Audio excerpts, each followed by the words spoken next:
nação. O primeiro tempo totalmente do Flamengo, 1, 2, 3, com gol do Léo Ortiz e 2 Michel. E o segundo tempo totalmente do Internacional, fazendo 2 gols, com o Wesley e Ener Valencia. Nação, o Flamengo tira toda a invencibilidade de 16 jogos do Internacional e também acaba com qualquer chance de título do Inter. Nação, como todos sabem, é o último ano do Marcos Braz como vice-presidente de futebol do Flamengo.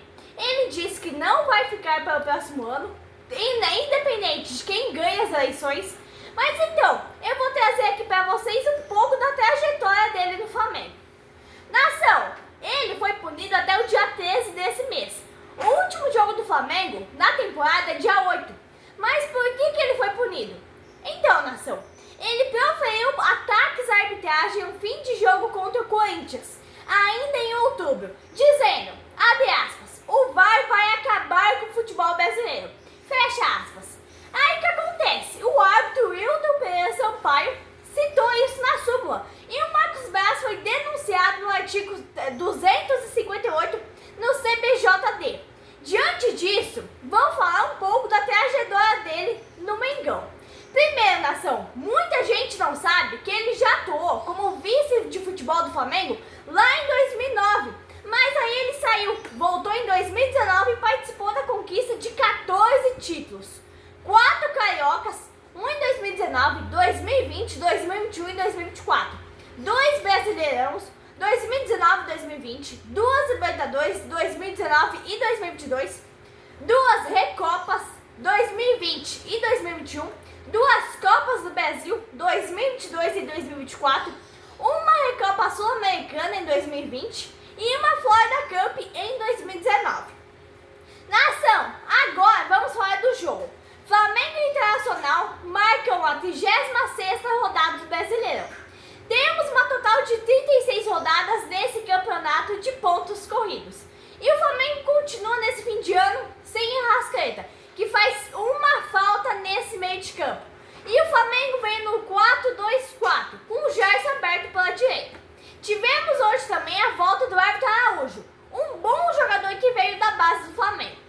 Nação, o Flamengo tomou iniciativa no jogo, tivemos um bom jogo no Maracanã hoje. O Flamengo com muita intensidade no primeiro tempo, marcou 3 gols e o Flamengo acabou desperdiçando mais uma chance.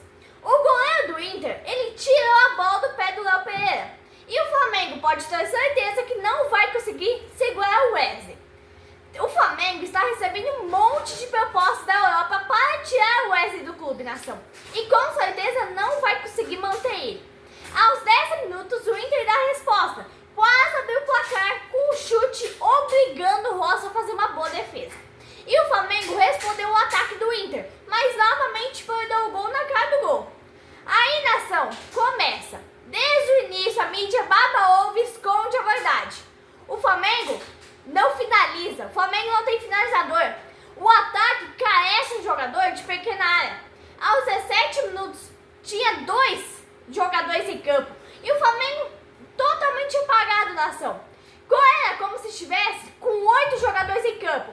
Quem era? Era o Plata e o Michael, nação. O Michael muito mal em campo. E vem de novo o Flamengo, mas quando chega na pequena área, não sabe o que fazer, a jogada acaba. Não consegue entender o que acontece no Flamengo. Ou o adversário tira a bola toda vez, né? Ou o Flamengo que não sabe fazer com a bola quando chega na pequena área. 24 minutos e o Flamengo estava perdendo gols. Não conseguiu passar do bico da grande área. O Flamengo precisa urgentemente de um jogador de pequena área. Nação, com a saída do Gabigol confirmada, tá rolando uma notícia nos bastidores do Flamengo de uma possível contratação do atacante paraguaio Pita, que atualmente está no Cuiabá, mas não é nada definido ainda. Então vamos ficar na torcida para que essa contratação seja realizada. Nação, na bola parada, Léo Ortiz faz um belo gol de cabeça. O Flamengo abriu o placar depois de pelo menos 4 chances perdidas. E o Maracanã foi a loucura. O mais querido do Brasil abriu o placar em cima do bom time do Internacional, que é muito bem treinado e muito bem escalado pelo Roger Machado. O Roger Machado, nação, que tem a minha admiração, hein? O Internacional não perdia 16 jogos. Tudo bem, não íamos comemorar em cima da hora, porque a Flamengo abriu o placar e estava a 34 minutos. E o Léo Ortiz marcando o Ener Valencia de perto. Uma orientação do Felipe Luiz. Aos 35 minutos, o Flamengo estava na terceira posição, com uma falta perigosíssima para cobrar. Aí o Flamengo enganou a zaga do Inter com uma jogada ensaiada do Gerson. Eu gostei dessa jogada, nação. Faz muito tempo que você não vê uma jogada ensaiada no time do Flamengo. Aí a bola, na sequência, bate na trave e ainda na sequência, o Michael marca o gol. Eu critiquei o Michael, nação. Um volume de jogo muito ruim. Depois que ele voltou lá do deserto, deixou o futebol dele lá. É o terceiro gol dele na temporada. É muito pouco para um jogador que foi contratado a peso de ouro. Mas aí a gente tem que comparar com o Alcaraz. 110 milhões esse cara custou e tá no banco. No segundo tempo, Felipe Luiz coloca ele e ele não joga nada, nação. É uma contratação que não dá para entender. E no momento que eu estava criticando o Michael, o Flamengo atacou e o Michael fez o terceiro do Flamengo. A crítica é totalmente válida tanto para o Michael, tanto para o Alcaraz. O que estava acontecendo é que o Flamengo trouxe o Inter para o meio de campo, para o miolo do campo. E as laterais ficaram livres para o Flamengo marcar. Tanto que o Flamengo marcou 3 gols. Tivemos uma boa arbitragem no primeiro tempo, muito boa. O Wesley, do Flamengo, muito bem em campo. Não vamos confundir com o Wesley do Internacional, né, nação? E o Flamengo continuava como se estivesse 0-0 aos 46 minutos. E a pequena torcida do Internacional, que estava presente no Maracanã, tentou incentivar o clube, que estava a 16 jogos sem perder. Nação, o Internacional é um bom time, mas não é o bicho, porque o Flamengo quase ganhou deles lá em Porto Alegre no jogo atrasado. O Michael, na entrevista, fala, abre aspas, eu fui feliz, 2 chutes, 2 gols, mas não acabou o jogo ainda. Não pode entrar de salto alto na nação. O Flamengo jogou muito no primeiro tempo, também cometeu erros, mas jogou muita bola e conseguiu marcar 3 vezes. Agora, se não tivesse marcado, e com a quantidade de erros, teria sido muita crítica.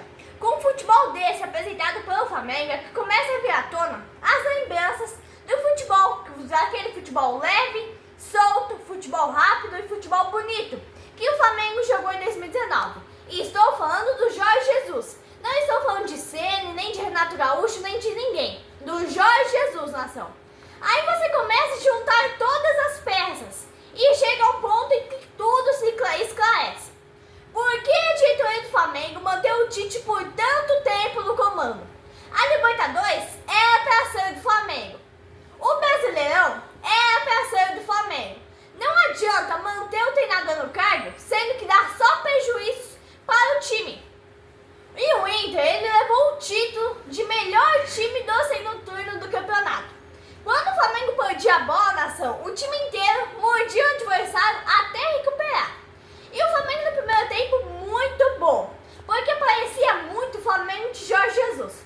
O Felipe Luiz colocou o Léo Ortiz marcar em cima o Ener Valencia. No primeiro tempo, deu certo. O Roger Machado orientou muito bem o time no intervalo, mas tínhamos 5 minutos e ainda não tinha nada do Inter. Aos 6 minutos, o Bruno Henrique quase marcou. E aí eu ouço os baba-ovos da mídia dizer que o Plata é um grande jogador, mas precisa de mais tempo para ele se adaptar no Flamengo. Faz 4 meses que o Plata chegou no Flamengo. Faz 4 meses que ele e o Alcaraz foram contratados. Precisa de mais quanto tempo? Um ano e meio, nação? Aos 11 minutos de jogo, Ener Valencia recebeu a bola, tocou pro Wesley. O Wesley chutou e marcou. O Rossi, muito mal posicionado, nação. E eu senti que daí pra frente íamos ser outro jogo. O Flamengo continuava muito bem. Aos 12 minutos, o Plata, Fominha, errou de novo. Se o Flamengo não jogar no conjunto, não vai dar nada certo, nação. E o Flamengo começou a dar e atacar de novo, né? Em busca, o Internacional marcou o segundo gol. Pra mim, foi totalmente legal, não precisava nem ir por VAR. Léo Pereira validou o gol do Inter e o time do Flamengo começou a fazer vergonha em campo, né? O que teve de bom no primeiro tempo, o segundo tempo foi uma vergonha. Em menos de 15 minutos, 2 gols do Internacional. O Flamengo voltou pro segundo tempo de salto alto.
De La Cruz voltou de lesão e não está se recuperando. É bem capaz a mídia baba-ovo dizer que o De La Cruz não está adaptado e precisa de mais tempo. Esse é o rumo que a imprensa esportiva está tomando no Brasil. Eles enganam o público, eles enganam a torcida, eles enganam o telespectador. A imprensa só vive de elogios, eles não sabem criticar. É uma imprensa sem credibilidade. É nesse momento que eu chego a dar uma pitadinha de razão para o Renato Gaúcho. Ele não aguenta mais tanta mentira. A imprensa esportiva é paga para mentir e enganar o telespectador. O Renato não está errado. O que está acontecendo é que o Renato está sozinho. Toda a imprensa quer de pau em cima dele. Todos são covardes e não têm coragem para falar a verdade. A gente assiste e comenta em jogos de futebol. Dá pra ver que tudo que eles falam é mentira. Eles não falam do dinheiro que o Flamengo gastou à toa, contratando Alcaraz, Plata e Carlinhos. Carlinhos que já está de férias da ação. Aos 38 minutos o Internacional vinha pro ataque e tentava encurralar o Flamengo ali. Mas o Flamengo podia fazer 5 substituições ainda. E o Felipe Luiz trocou apenas um. Aí os baba-ovos falam: ah, mas muita intensidade do Flamengo no primeiro tempo. Muita intensidade no primeiro tempo da nação. Esse Alcaraz, aos 40 minutos, o Michel fez toda a jogada. Passou por todo mundo. Deu a bola para esse Alcaraz e ele chutou por cima, desperdiçou a nação. Aos 43 minutos, o Felipe Luiz colocou o Varela e Gabigol. Tirou o Bruno Henrique e o Plata. Nação, esse é o rumo que a imprensa esportiva tomou no Brasil. Eles não criticam, eles ganham dinheiro dos clubes para falar bem, para jorrar elogios a todos, até mesmo os que não têm futebol, nação. Eles não comentam, eles não criticam, não falam a verdade. Não comentam porque tem jogadores que não têm nada de futebol e estão em clubes milionários, em clubes grandiosíssimos, como o Flamengo, como o Carlinhos, que está no Flamengo e está de férias. A imprensa também está envolvida em esquema de apostas e manipulação de resultados. Essa é a grande verdade. Então, para vocês terem noção da coisa, olha o rumo que a imprensa esportiva está tomando no Brasil. É uma coisa assim vergonhosa, nação. E fica aqui o meu apelo para essa diretoria. Coloque esse Alcaraz na base, pelo amor de Deus. Ele tem que sair do Flamengo. Todas as bolas perdidas por ele resultaram em ataques do Internacional. O Inter, no segundo tempo, buscava empate a todo momento. O Gabigol entrou e nem tocou na bola. Aos 6 minutos de acréscimo, o Flamengo tentando segurar o resultado a qualquer jeito. Esse Alcaraz é uma vergonha. Como que pagaram 110 milhões desse cara? Quem quer esse cara? Que tipo de acordo fizeram para trazer esse cara? Mais de 56 mil pessoas para ver o jogo no Maracanã. E o Flamengo tentando segurar empate a todo custo. Aos 50 minutos, o Flamengo todo dentro da pequena área. Mas, nação, quarta-feira tem um jogo muito difícil contra o Criciúma, que está lutando para não ser rebaixado.